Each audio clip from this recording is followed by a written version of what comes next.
नमस्कार सर। नमस्कार जी। सर क्या नाम है आपका? चमन प्रकाश शर्मा। चमन शर्मा जी, आप कहाँ से हैं? ग्राम देहराचक, जिला अमरोहा, यूपी से। सर संत रामपाल जी महाराज से नाम दीक्षा आपने कब ली? 21 जून 2013 में। संत रामपाल जी महाराज से नाम दीक्षा लेने से पहले क्या आप कोई भक्ति साधना भी करते थे?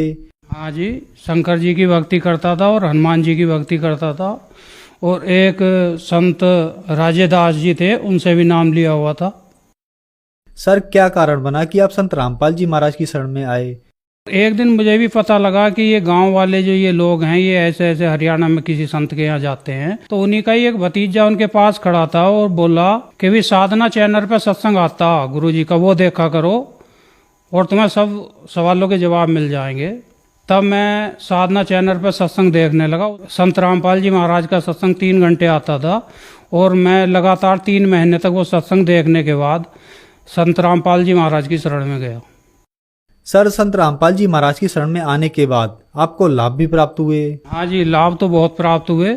पहले जब मैं शंकर जी की भक्ति करता था और हनुमान चालीसा का पाठ करता था, तो उस समय हर साल मैं बीमार होता था, और बीमार इतना होता था कि मुझे पेनिसिलिन का इंजेक्शन लगता था, और जब मैं ठीक होता था, और उसके बाद मुझे उस भक्ति को करते हुए फेफड़ों में पानी आ गया मेरे, और फेफड़ों में पानी आने के बाद टीबी की दवाई चली मेरी, और डॉक्टर ने बोल दिया था कि टीबी की अगर दवाई खाओगे तो तुम्हें मछली और अंडा जरूर खाना पड़ेगा, नहीं दवाई तुम्हें खा जाएगी।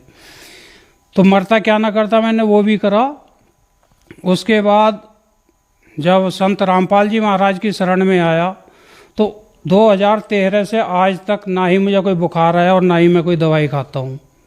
मेरी वो बीमारी का यही पता नहीं लगा कि वो बीमारी मेरी कहाँ चली गई। दूसरा ये हुआ कि एक बार मैं और मेरा लड़का बोरिंग में जो खड्डा चिना हुआ था, उसमें एक गोए गिर गई थी, उसे निकालने गए थे, और उसे निकालने के बाद मैं बोरिंग में पानी डालने के लिए लेने गया था। मेरे लड़के को एकदम अंधेरा सा आया और वो खड्डे में गिर गया। परमात्मा संत रामपाल जी महाराज की ऐसी कृपा हुई, ना ही वो दीवार में कहीं टकराया, ना कहीं बोरिंग में टकराया, और सही सलामत बाहर निकल के बाहर आ गया। उसके बाद मेरे लड़के का मन नहीं लगता था पढ़ाई में। संत रामपाल जी महाराज से प्रार्थना करी कि मेरा पढ़ाई में मन नहीं लगता, तो गुरुजी ने आशीर्वाद दिया। संत रामपाल जी महाराज ने बोले, बेटा आज के बाद तेरा बहुत मन लगा करेगा। उस दिन के बाद वही लड़का रात के 2-2 बजे तक पढ़ा, और फिर उसने जो भी सरकारी जॉब के लिए पेपर दिया उसमें उसका नंबर आता चला गया। उसने 3 नौकरी सरकारी छोड़ दी जैसे जैसे नंबर आता गया, और अब वो पीएससी में ट्रेनिंग कर रहा है। उसके बाद अब उसका रेलवे जेई में नंबर आ गया, और पुलिस वाली छोड़ कर वो जेई वाली करेगा। मालिक ने इतना जो है उसे लाभ दिया।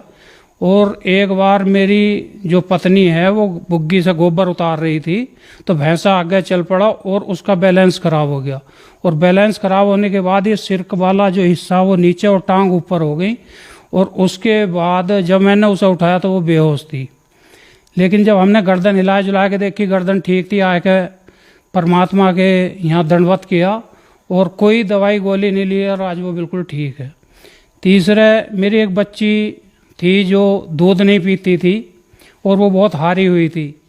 उसने परमात्मा संत रामपाल जी महाराज के फोटो के आगे दंडवत प्रणाम करके प्रार्थना करी, और आज वो 1.5 लीटर दूध दोनों टाइम में पीती है। और एक लाभ ये हुआ कि मेरी लड़की की रमैनी हुई, जो कि मेरा दामाद सरकारी नौकरी पे है। रमैनी ये हमारे गुरु परंपरा में शादी को रमैनी बोलते हैं। और आज हमारे यहाँ सरकारी नौकरी ढूंढने के लिए 15 से 20 लाख रुपया खर्च करना पड़ता है शादी में, जो कि मैंने आज तक एक चवन्नी भी अपने दामाद के हाथ पर नहीं रखी।